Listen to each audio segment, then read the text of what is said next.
Hello everyone, Chuck here again from the National Farm Toy Builders and Collectors Society.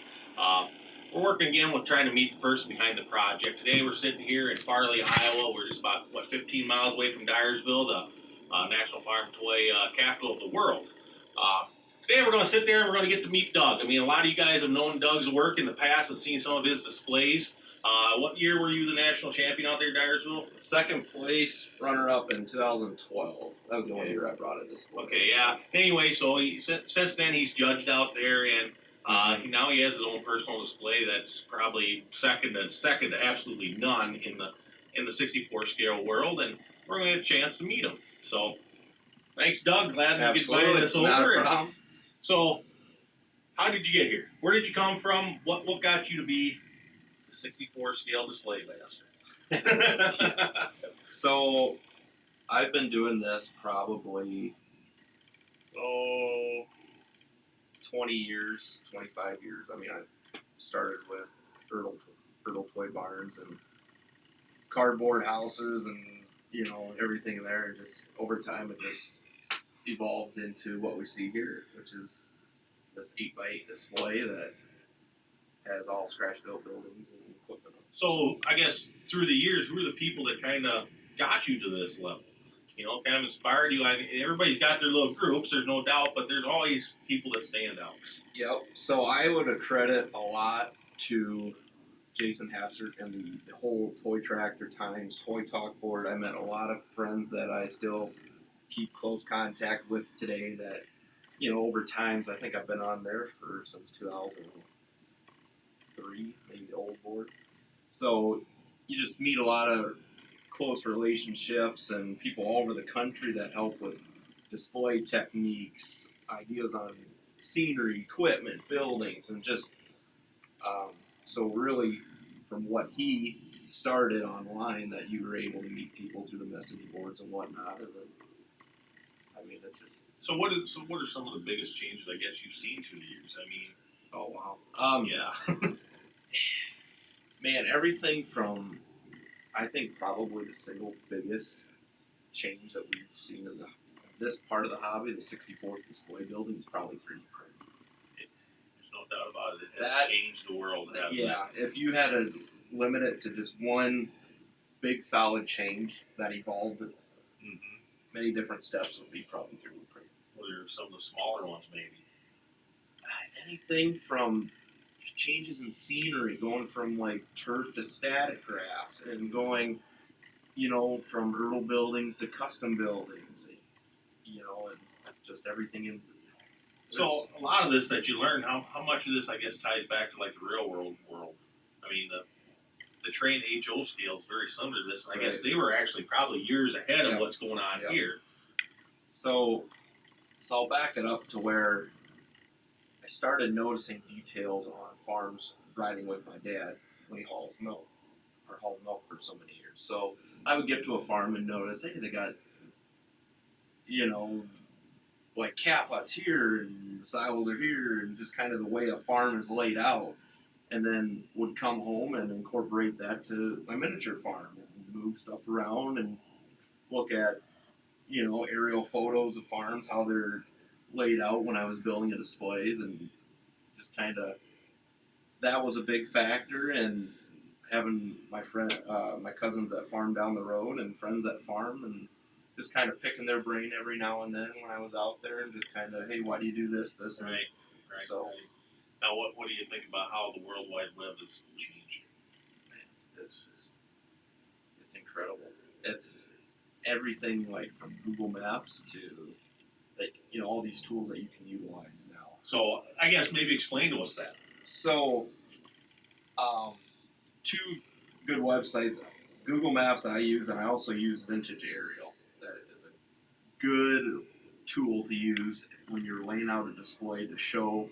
You can look at the same farmstead 30 years apart. Right. And just show the evolution of, hey, they added this pepper shed, this barn, a couple silos, bags, bunker, Because like myself, I guess I never would have thought about that. You go on Google Maps, and because it would be hard to build a display because everything's going to be in your head. I'm trying to memorize everything. I know even myself building tractors is so much easier for me. I got pictures pasted on the wall, and I can look up and reference and come back down. And I think there's a lot of people would have never thought about that, Right. you know, even with the displays, you know, how Google Maps, Yeah. like you say, 50, you know, that you could just, Mm-hmm. now all of a sudden I can start pulling everything together. Right. So, Absolutely. That, and then if you're able to acquire, you know, if the farm you're replicating is your own, or somebody that you know, like topography maps, like getting the elevation, and this Right. part of the farm's higher than this one. So then, you know, if you're going to that level, then you sand the foam, you know, for the terrain wise, to get the lanes right, to get where the water runoff would be, the pad, you know. so obviously you got your group that you always work back and forth together. Okay, say you got a new guy coming in saying, hey, I want to learn this too. Mm-hmm. Well, most people are a little shy about Sure. walking up. Sure. Where do you recommend some of these people go to learn some of this stuff? Toy Tractor Times, their Toy Talk is still a good tool to use if you're just getting into the hobby. I know Jason has a bunch of YouTube videos that a lot of different displays that are on there that kind of tell about different tips and techniques that they use. There's a couple out there, how to build a farm display, starting from the foam to the base construction to scenery to, you know, buildings and equipment, so everything in there. I guess my question is, do you ever reference a lot of the train stuff Oh yeah. when it comes over to this? Yeah. Scenery it's probably 85% of Because I guess I'm just model going railroading. Yeah. my own personal experience. I've looked a little bit online and I can find stuff for trains, Oh yeah. but I have a lot more difficulty I follow a finding lot of, anything here with I follow a lot of Instagram pages and some Facebook pages of model railroaders, and I watch a lot of YouTube videos of model railroading, podcasts, and videos of their layouts and everything. You get a lot of useful knowledge from watching the model railroaders, because you know their hobby has been around years before, like we're really that's what why. the farm I mean, I displays. guess So- me personally, you know, I haven't missed a national show in years, you know, Mhm. and I've seen the evolution. Right. It's been just phenomenal Yeah. through the years. I remember Irv Weber used to come out there and everybody was gaga over him. Mhm. And the 64 scale guys, well, you guys have stepped your game up Mhm. tenfold. I mean, Irv Weber, I don't think could stand a first chance anymore against some of these guys. You know, and I'm glad to see it. I'm glad to see what's happening, you know, and then where do you see it going the next step? Where do you see this going in the future? I mean, just when you think that's like, what can you add to the display, or where can you detail this to make it more realistic or something? Like, you can get a full barn 3D printed. So it's just like, you know, if I guess having it, you know, electricity ran to it, I guess, and trying to. So now another question. I've stalked another one of your competitors over the last few weeks, and we got in this discussion about the whole judging situation and how these displays have definitely went tenfold. Mhm. And you talk about 3D printing. Mhm. How do you look at it versus hand craftsmanship? You know, it's definitely a skill. There's nonetheless, but it's easy to buy Sure. something from somebody else versus Yep. somebody that sits down and hand crafts builds it, Right. or even if they draw it themselves. I guess, you know. Yeah, I'll be one of the first to admit it. I purchase a lot of, you know, my equipment and stuff, because when I look at a display, and my friend Chris Della first told me about this, and it always stuck in the back of my head. When you are looking at a display, you are looking at a picture in time. It's, you know, stuff doesn't need to move. It Right. doesn't, you know, you're looking at a snapshot. So whether it is bought, scratch built, if it looks as realistic as possible, that You is know, what we need. You bring that up. That really brings me back to that year that you did some judging out of Dyersville. Mhm. It was a very controversial judge. That I don't want to say judge. The results were very controversial. Sure. There's a lot of people that walked through the show and didn't agree with the judges that year. Mm-hmm. And it wasn't until afterwards when I talked to you Mm-hmm. that you explained to me what you've seen. Yeah. And it was something that I didn't see right off the bat, but once I went back and you pointed it out to me, Mhm. it was there, and that's Right. it. It is hard to walk through and see all the little fine details at times. Sometimes you walk through Yep. and you're getting that first impression, and it is hard to see the details. I've already been through you. You showed me your farm display here, and every time you come to it, there's more details that just on top of one another. So I always like to, when I always look at the displays, I always like to look around the entire thing, and then I always like to get down to eye level of the base. Mm-hmm. And then I want to see, there might be topography, there might not. It doesn't. Depends on where you're Right. basing Well, it you're off trying of. to It doesn't represent. matter. Yeah. So I'd like to see you look through the farmyard. Okay. You look at all the little details, and then you come back. I'd come back to the same, look at the same display probably 10 times or so, and I'd pick up something. Something I wouldn't see the first time. Right. And it's just the level of detail that these guys have now. It's incredible. I mean, So I guess that brings me back. So I was talking to one of your competitors there. We got in a conversation about controversy behind the judges. sure. Everybody has an opinion. It's the good old boy system. It's my buddies. I ain't getting a fair shake. And he had mentioned something to me about the judges. What they need to do is they need to start going out and handing the award out themselves and explaining why. You kind of see it on TV and some of these barbecue challenges or something. Here's why I picked you as the winner. Mm-hmm. Here's why you may not have made it there. What's your thoughts on that? I'd agree to that because there's a lot of times where the people judging, sometimes you don't even know who's judging because they want no confrontation. They just they write down their numbers and poof, away they go. Well, if you ask a lot of questions, I mean that may sway what you're. Well, that kind of brings me back to what I was talking about there earlier, the whole hand craftsmanship versus an item you purchase. I understand we're building a display, but is it better to have a display that's all bought and put together or one that was hand built? You know what I mean? I ain't going to sit there and say you just bought it and put it together because I know it's obviously more than that. Sure. But you do see some people that may not have as nice a piece, but they built it themselves. And I guess that's where you're talking about there too, being able to walk around and ask questions. I know one time when I got judged, the judge came through and it was an engine in a tractor. He goes, "Did you draw it yourself?"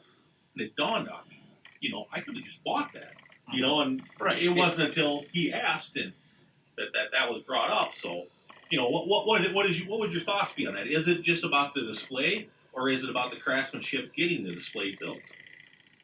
Well, so then I go back to, okay, is this a custom contest or is this a display contest? Well, that's what I'm asking. Yeah. So when I look at it, it's the entire display. Mm-hmm. So I mean, if you could have perfect equipment and the scenery just isn't there, well, that affected. Right. That affect taking home first or second or whatever. So to me, it's the complete package. It's Right. scenery, buildings, equipment. Those are the big three, obviously, and then details and time and effort, and then we look at that whole what you build. Right.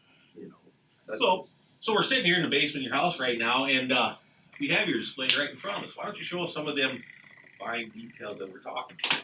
I know the one thing that caught me off guard, or caught me by surprise right away, if you come over here and look, is the chunks of bag. Yep. You see it on every farm. Oh yeah. But very rarely will And you some see of something like that And on some a of my display. friends told me I do not have enough silage plastic there, and I do not have enough mud in the bag lot. So I try to keep that to a minimum. Right. Root system. Yeah, and I need tractor stuck and all that. So I made all the ruts and everything, and then the silage plastic, all the bags are made from real ag bag plastic. And then the junk plastic I put in the, with the going to the junk pile, a couple pallets, tire, or whatever, So try to keep it contained. My question is, how do you do this? So the whole farm display is on 2-inch foam. I ran a whole little tractor to get measurements of where the tire tracks would be and whatnot. So then I routed the tires out, and then I put a mixture of dirt, brown paint, and plaster Paris in it to make it, and then some realistic water was kind of in there too, just to make it look wet all the time, to make it look like that mud. I did that for the track of the going up along the bags too, just to kind of give it that 3D look. Well, right, the depth to it, the contrast, I mean, about the only thing else you could show there is how the tractor axle went along and cut the side of the bag open. Right, exactly. with tape on the bag, So. Which I do have a couple patches. Yeah. Now that you say that, well, there's a detail that Yep. at first you don't even see. You miss it. So, Yeah. What else we got around here? Is there items that you handcrafted? I guess. So handcrafted pieces, I did more of like the scenery. That's my big thing. Right. There was a couple little pieces like I detailed and weathered or whatnot I didn't scratch build any of the equipment. I customized a lot of it, detailed and weathered like the Badger filing wagons and whatnot. And then the little Chevy pickup I weathered and detailed. Even like that chopper box, you got the front of it beat up and you got the silage on the top. It's the details like that like I said, you could spend hours down here and not catch every single detail. Yeah. I mean, everything from, like, just starting here, then you have the cow yard. No two cows are painted the same. They're all different. Really? Yep. And a couple of them are painted like my grandpa's award-winning show cattle, dairy cows. That was kind of neat that he came down and... So, now, when you do this, obviously trying to keep track of hours is impossible. Oh. But how do you regulate your time? Is it one of those things you come down here for an hour or two at night, or is it a Saturday thing, or is it just if you got nothing else going on, it's just maybe an hour after my daughter goes to sleep or whatever, or a random Saturday if going on or talking to a friend on the phone, about this, and hey, you want to pick your brain on something? I'm working on this. And, so where's the future for you going to be then? So you got this display, you might as well say done. Right. Well, it's always changing. Right. But where's tomorrow going to take you? I don't know.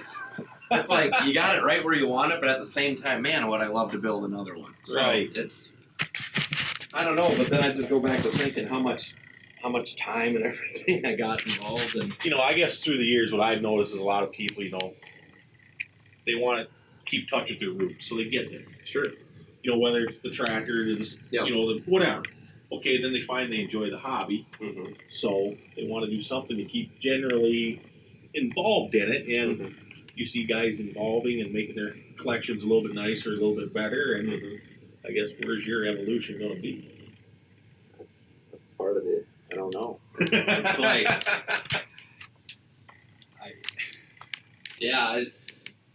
that's a good question. I'm not sure.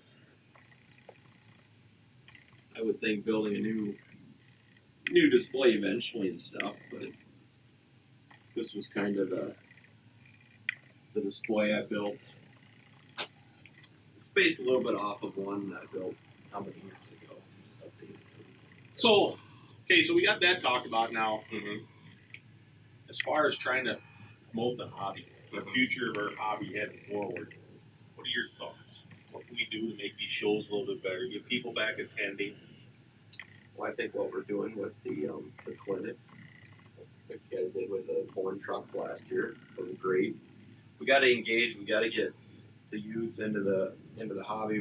Whereas clinics to display building and just answering their questions. Yeah, hands on and ask. Put yourself out there. And I agree with you. And I mean, I've talked about with other people. You're a very humble person inside, and you don't think that you're anything more than just the guy that's having a good time with himself. And all of a sudden, you realize that people are paying attention to what you're doing. And you don't always feel comfortable putting yourself out there, but sometimes I guess we have to. Yeah, because I was in the same boat. I go up and the people were displaying at the time, and I'm like, yeah, they don't want to take 5 minutes to talk to me, and just go up and like point out something on their display this was how many years ago, and pretty soon you just start talking to them, and then you see something they post online, you send a message, and exactly. So getting on that topic, then, would you like to tell people what you got planned on going on with the National Farm Toy Museum with the change in the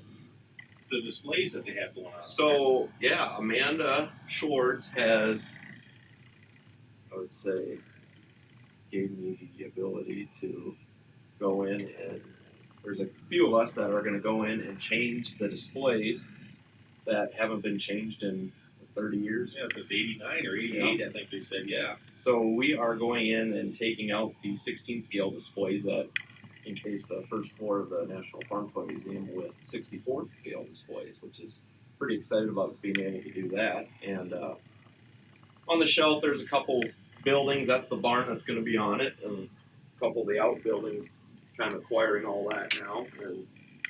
And a little bit of the plan we're talking about is with the coronavirus situation we got going on now, the summer show kind of put a hamper on things, but this would be done during the show. Yeah, this would have been a live, hands-on demonstration. Ask me questions while we're building the display right there in front of you guys. So there's going to be another one this fall for the national show, barring that's still going on. So, but we'll have, I'll be able to work on that. What I'm going to do is I'm going to do kind of like a Facebook Live video as I'm constructing the display, and I'll be able to answer some questions on Facebook and Instagram as I'm building it. You know, hey, why are you doing this? Why you got this set up here?